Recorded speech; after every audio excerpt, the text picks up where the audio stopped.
ইসলামী রাজনীতিতে ইসলামী দলগুলোর ঐক্যের পথে কেন বাধা? আমার মনে হয় ইসলামী আন্দোলন বাংলাদেশের ঐক্যের চিন্তা বাদ দিয়ে নিজেদের সংগঠনের ভিত্তি শক্তিশালী করতে সময় দেওয়াই উচিত। কারণ তারা এই দেশে যে স্বচ্ছ নীতির রাজনীতি করে বা মানসিকভাবে যে আদর্শ লালন করে তা অনেকের ভিতরেই নাই। অনেকের প্রতি তাদের যে সুধারণা সেই অনেকের আসলে সেটা ডিজার্ভ করে না।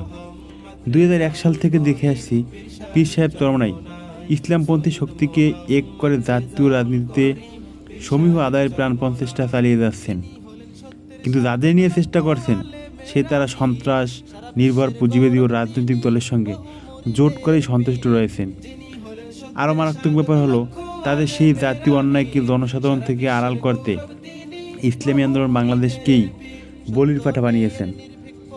ইসলামী আন্দোলন বাংলাদেশের এখন উচিত জনসমর্থনহীন কোনো দল যারা 1-2টা আসন পেতে বিরোচিত তাদেরকে সাথে ঐক্য না করে তাদের নিজস্ব রাজনৈতিক দল গুছিয়ে রাজনীতিতে আসা। কারণ তাদের দল এখন জনপ্রিয় একটি দল।